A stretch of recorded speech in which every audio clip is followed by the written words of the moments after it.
What if the man who destroyed your life suddenly came back to finish the job? What if the one person responsible for your deepest trauma escaped again, and this time you were the only one who could stop him? And what if stopping him meant crossing a line you swore you'd never cross? Welcome to the dark, intense, and emotionally explosive return of Will Trent, Season 4. Today, I'm going to break down episodes 1 and 2 of Season 4, step by step, from the shocking cliffhanger to the dangerous choices Will makes to the twisted new villain who turns everything upside down. This is the complete story, explained from beginning to end. So buckle up, because this season starts with fire. Literally. Season 4 opens 5 months after the events of Season 3. Will Trent is alive, but he is not okay. He's going to therapy now, something the old Will would have never agreed to. But life has changed. Angie, the woman he loves, is pregnant with another man's baby, and his biological father, Sheriff Caleb Broussard, has suddenly entered his life, trying to be there for him. For someone like Will, who grew up alone, abandoned, and traumatized, this flood of family and emotion feels overwhelming. As his therapist, Dr. Roach, perfectly tells him, "You've been surviving on crumbs, and now you have the whole cake." To which Will sarcastically replies, "Yeah, but it's carrot cake with raisins." Classic Will Trent. But beneath the humor, he's struggling, torn between his past and his future. Meanwhile, Angie is moving forward. She's in a serious relationship with Dr. Seth McDale, and they're preparing for their baby. Unlike typical TV drama, Seth isn't jealous or insecure about Will.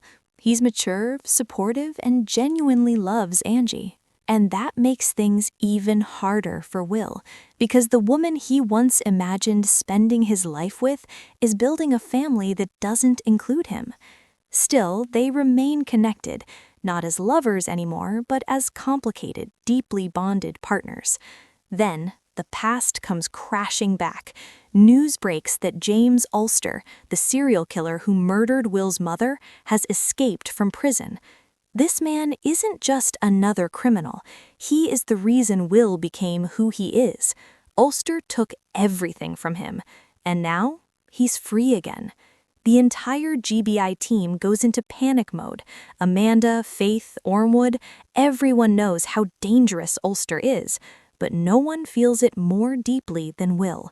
For him, this isn't just a case. This is personal. Ulster doesn't just run away. He comes directly for Will. In a tense, terrifying sequence, Ulster tracks him down and confronts him in public, as calm and creepy as ever. He tells Will, chillingly, it's time to die. Before anyone can react, Ulster pulls a gun on Will and forces him into a deadly situation. And that's where episode 1 ends, with a horrifying cliffhanger. The final moments show a burning car at a crime scene. 2 bodies are found inside. Everything points to a murder-suicide involving James Ulster and Special Agent Will Trent. The episode cuts to black, with everyone believing Will is dead. And just like that, the season leaves viewers stunned. Episode 2 picks up immediately after that devastating ending. Amanda, Faith, and Caleb arrive at the scene in shock. Medical examiner Pete Chin examines the bodies and delivers the terrible news. The remains appear to match James Ulster and Will Trent. It looks final. It looks real. Will Trent is gone. Then Angie arrives, and everything changes. While everyone else is ready to believe Will is dead, Angie refuses. She inspects the burned car herself, and she notices something crucial. A flip phone is fused to the chest of one of the bodies, but it isn't Will's current phone. And more importantly, Will's mother's medallion, the necklace he never takes off, is missing. That's all Angie needs. She declares with confidence, this is not Will. The scene was staged. Hope is back. The story rewinds to reveal the truth. Ulster abducted Will at gunpoint, but Will fought back. In a brutal struggle, Will overpowers him, knocks him unconscious, and throws him into the back of his car. At this point, the old Will would have done the right thing, drive straight to GBI headquarters.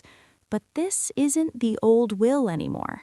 As he drives with Ulster in the back seat, Will begins to unravel. He thinks about every life Ulster destroyed, every victim, his mother, and he starts to ask himself a terrifying question. What if bringing Ulster in isn't enough? What if the only way to stop him is to kill him? For the first time ever, Will Trent considers crossing a line he swore he never would. He even talks out loud to Eduardo, his digital assistant, arguing with his own conscience. This is Will at his darkest, broken, angry, lost, and dangerously close to becoming something he hates. Before Will can decide what to do, something unexpected happens. A strange woman intervenes. She drugs Will with a syringe, frees Ulster, and kidnaps them both. Her name is Susan Barno, a former corrections officer and one of Ulster's many obsessed fiancés, and she is far more unstable than anyone imagined. Susan locks Will and Ulster inside a warehouse, controlling them with electric shock cuffs. She fantasizes about creating a perfect family with Ulster and forces both men into bizarre, disturbing role-playing situations. Instead of being rescued, Will finds himself trapped in a nightmare even stranger than Ulster himself. Meanwhile, back at the GBI, the team slowly pieces together Susan's identity and location. Angie, despite being pregnant, refuses to stay out of it. She needs to find Will. Angie starts experiencing painful cramps and is rushed to the hospital. Doctors tell her she's having Braxton Hicks contractions, not real labor, but Seth begs her to stop working the case. He's terrified for her safety. But Angie can't let go. Will is in danger, and she refuses to abandon him. Everything builds toward a chaotic confrontation at Susan's warehouse. Angie arrives first. Shots are fired. Susan is wounded, and in the middle of the chaos, James Ulster is fatally shot. As he lies dying, he looks at Will and whispers his final words, "See you soon," a haunting threat, suggesting that Ulster's darkness will live on inside Will forever. By the end of episode 2, Ulster is dead. Will is alive, but deeply shaken. Angie and Seth are trying to rebuild trust. Amanda fights to keep her position at the GBI. And Will begins a complicated relationship with his father, Caleb. But most importantly, Will Trent is changed. In the final scene, Caleb checks on Will. He senses his son isn't telling the whole truth, because no one knows what Will almost did. No one knows how close he came to murder. And that secret is going to haunt him all season long. After fire, chaos, and the death of the man who destroyed Will Trent's life, you'd think things would finally calm down. But episode 3 proves something very important. Just because James Ulster is dead doesn't mean his shadow is gone. In fact, this episode shows that the real battle for Will has only just begun. Welcome to the breakdown of Will Trent, Season 4, Episode 3. Let's dive in. Episode 3 opens in the aftermath of everything that happened in the first 2 episodes. James Ulster is officially dead. The case is closed, and on paper it looks like a victory, but emotionally, it's anything but a victory for Will Trent. Will tries to return to normal life, but he's clearly not okay. He goes through his routine, waking up, walking his dog Betty, heading to work, but something feels different, quieter, heavier. The last words Ulster said to him, "See you soon," keep echoing in his mind.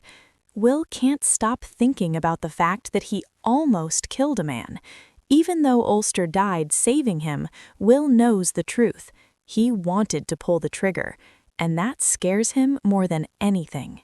This episode puts a lot of focus on Will's therapy sessions with Dr. Roach. For the first time, Will is forced to talk openly about his guilt, anger, and fear. He admits something powerful. I don't know who I am anymore. Ulster made him question everything he believed about himself. For years, Will defined himself as someone who always follows the law. Now he's not so sure, and that internal conflict becomes the emotional core of this episode. Of course, this is still Will Trent, which means crime never takes a break. A brand new case lands on the GBI's desk. A young woman is found murdered under mysterious circumstances, and the clues point to a highly organized, methodical killer. At first glance, it looks like a standard investigation, but for Will, nothing feels standard anymore. Every violent case now reminds him of Ulster. Every criminal feels like a reflection of what he almost became. We also get to see the rest of the team slowly returning to normal.